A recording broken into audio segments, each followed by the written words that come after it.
Assalamualaikum warahmatullahi wabarakatuh. Salam sejahtera bagi kita semua. Selamat berjumpa kembali dalam tutorial online Psikologi Belajar Mengajar, materi inisiasi kelima, yaitu motivasi belajar, Fakultas Sains dan Teknologi, Universitas Terbuka, bersama saya Dwi Meliana Lisawati. Materi inisiasi kelima ini tentang motivasi belajar. Cakupan materinya yang pertama, pengertian motivasi belajar. 2. Konsep motivasi belajar. 3. Prinsip motivasi belajar. 4. Cara menumbuhkan motivasi belajar. Indikatornya setelah mempelajari inisiasi kelima ini, Anda diharapkan secara komprehensif menjelaskan tentang 1. Pengertian motivasi belajar. 2. Konsep motivasi belajar. 3. Prinsip motivasi belajar. 4. Cara menumbuhkan motivasi belajar. Yang pertama, kita akan membahas tentang pengertian motivasi belajar. Motivasi berasal dari dua kata, yaitu motif dan aksi atau action. Motif berarti dorongan dan aksi berarti usaha, di mana motif itu adalah sebuah dorongan dalam diri individu, kemudian aksi itu adalah usaha yang ingin dicapai individu dalam belajar. Dapat disimpulkan bahwa motivasi belajar adalah setiap usaha yang dilakukan seseorang guna menimbulkan dorongan untuk belajar. Untuk selanjutnya, motivasi belajar itu ada dua. Yang pertama itu adalah motivasi intrinsik. Motivasi intrinsik ini adalah motivasi belajar, yaitu timbulnya dorongan untuk belajar karena orang yang bersangkutan sadar terhadap kebutuhannya sendiri. Motivasi intrinsik ini motivasi yang termasuk dari dalam, di mana semangat dalam diri individu untuk meningkatkan kemampuan belajarnya. Yang kedua, motivasi ekstrinsik, di mana motivasi belajar itu timbulnya dorongan belajar berasal dari luar atau dari orang lain, yaitu pengajar. Dapat disimpulkan bahwa ekstrinsik ini motivasi yang didapat dari luar, ada penyemangat untuk meningkatkan kemampuan belajar individu, dapat dari guru, teman, dan keluarga.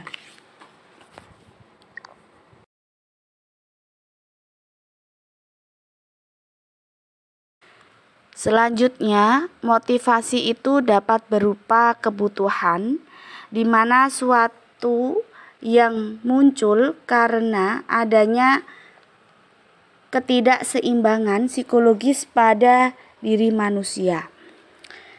Kebutuhan itu bisa berupa nafsu atau keinginan secara sadar untuk menciptakan cipta, rasa, karya yang baik dalam belajar.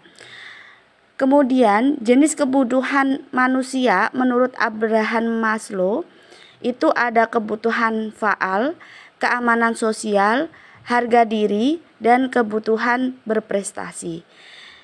Untuk kebutuhan faal di sini itu adalah sebuah kebutuhan fisiologis, dapat dicontohkan makan, minum, tidur, dan lain-lain.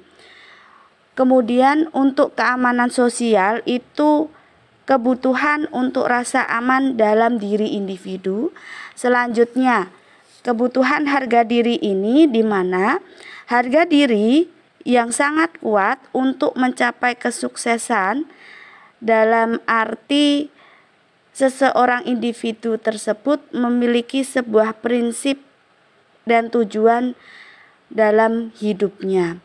Kemudian kebutuhan berprestasi, di mana kebutuhan untuk mendapatkan sebuah penghargaan, misalnya dalam pemberian reward atau pujian terhadap individu. Selanjutnya dilihat dari drive, itu suatu dorongan yang menggebu-gebu yang jauh lebih besar daripada motif. Bentuk-bentuk motivasi belajar yang dapat dilakukan oleh pengajar antara lain itu ada kompetisi atau persaingan, kemudian mendekatkan tujuan atau pacemaking.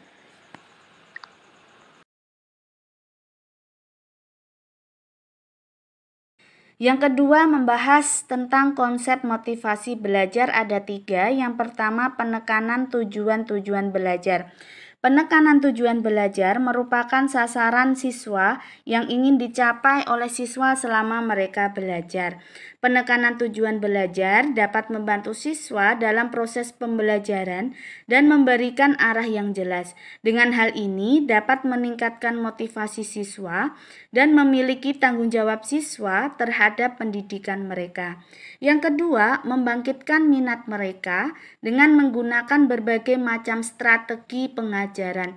Strategi pengajaran yang diberikan oleh guru dapat berupa pembelajaran berbasis proyek, aktivitas interaktif, materi multimedia, bercerita, pembelajaran kolaboratif, dan penilaian formatif. Yang ketiga, meningkat pada diri siswa apabila guru memberikan ganjaran. Pemberian ganjaran merupakan salah satu guru untuk meningkatkan motivasi dan perilaku positif dalam kelas. Ganjaran dapat berupa pujian, pemberian token, sertifikat penghargaan, hadiah, dan fisik.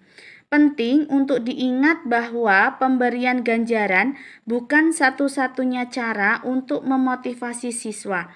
Pendidikan yang efektif juga melibatkan perkembangan motivasi intrinsik, penguatan sikap positif, dan penciptaan lingkungan belajar yang mendukung. Yang ketiga, prinsip motivasi belajar.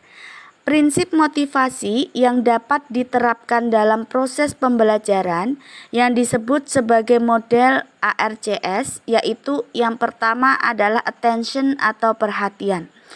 Perhatian peserta didik muncul karena dorongan rasa ingin tahu. Oleh sebab itu, rasa ingin tahu ini perlu mendapatkan rangsangan, sehingga peserta didik akan memberikan perhatian selama proses pembelajaran. Dapat disimpulkan bahwa peserta didik itu sangat suka jika diperhatikan oleh gurunya. Dengan memperhatikan individu, maka sikap individu tersebut akan semangat dalam belajar. Yang kedua, yaitu pemberian relevansi, di mana menunjukkan adanya hubungan materi pembelajaran dengan kebutuhan dan kondisi peserta didik. Motivasi peserta didik akan terpelihara apabila mereka menganggap bahwa apa yang dipelajari memenuhi kebutuhan pribadi atau bermanfaat dan sesuai dengan nilai yang dipegang. Yang ketiga, confidence atau percaya diri. Merasa percaya diri atau kompeten atau mampu merupakan potensi untuk dapat berinteraksi secara positif dengan lingkungannya. Dengan percaya diri, wajib ditanamkan setiap individu, karena percaya diri itu akan mengarah pada sebuah kesuksesan. Dan yang keempat, satisfaction atau kepuasan. Keberhasilan dalam mencapai suatu tujuan akan menghasilkan sebuah kepuasan, di mana kepuasan itu untuk mencapai tujuan dipengaruhi oleh konsekuensi yang diterima oleh individu, baik yang berasal dari dalam maupun luar individu. Yang keempat, membahas tentang cara menumbuhkan motivasi belajar. Menurut Rimang, tahun 2011, halaman 88, ada 5 cara menumbuhkan motivasi belajar. Yang pertama, menjelaskan tujuan belajar kepada anak. Penjelasan tujuan belajar kepada anak harus dilakukan dengan penuh kesabaran dan empati. Adapun cara menjelaskan tujuan belajar kepada anak dapat berupa gunakan bahasa yang sederhana, tunjukkan relevansi, gambarkan manfaat, buat tujuan bersama, berikan contoh, berikan pertanyaan, melibatkan mereka, berikan umpan balik yang positif. Jangan tekan terlalu keras dan beri dukungan yang penuh. Yang kedua, memberi hadiah atas keberhasilan yang diraih oleh anak. Pemberian hadiah kepada anak yang dapat menjadi cara positif untuk merangsang motivasi dalam pencapaian dan memberikan penghargaan atas upaya mereka. Hadiah harus diberikan dengan kasih sayang dan niat yang baik, tanpa menimbulkan tekanan berlebihan atau perasaan kompetisi yang tidak sehat. Yang ketiga, membuka ajang saing atau kompetisi di antara anak. Kompetisi dapat memiliki manfaat penting, asalkan dijalankan dengan bijaksana dan memperhatikan kesejahteraan emosional anak. Kompetisi mengutamakan pengembangan positif dan pengalaman yang sehat atas kemenangan semata. Yang keempat, memberi pujian, di mana pemberian pujian merupakan cara yang efektif untuk memberikan pengakuan atas pencapaian usaha dan kualitas positif anak. Pujian yang tulus dapat memberi dampak yang positif pada perkembangan anak. Yang kelima, memberi hukuman. Pemberian hukuman kepada anak merupakan tindakan yang harus dilakukan dengan bijak dan hati-hati. Tujuan hukuman bukan hanya menghukum atau menyakiti anak, namun memberikan konsekuensi atas perilaku yang tidak sesuai. Selanjutnya, evaluasi. Yang pertama, sesuatu yang mendorong timbulnya keinginan seseorang disebut A. Motif, B. Minat, C. Drive, D. Kebutuhan. Jawabannya adalah drive. Yang kedua, kunci timbulnya minat pada diri seseorang adalah A. Motif, B. Perhatian, C. Drive, D. Kebutuhan. Jawabannya adalah B. Perhatian. Kemudian soal nomor 3, mendekatkan tujuan adalah salah satu bentuk A. Membangkitkan minat, B. Menarik perhatian, C. Menimbulkan motif, D. Membangkitkan keinginan. Jawabannya adalah C. Menimbulkan sebuah motif.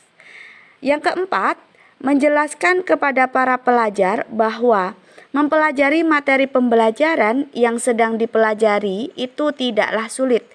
Adalah salah satu cara untuk menimbulkan A. Motif, B. Perhatian, C. Keinginan, D. Minat. Jawabannya adalah D. Minat.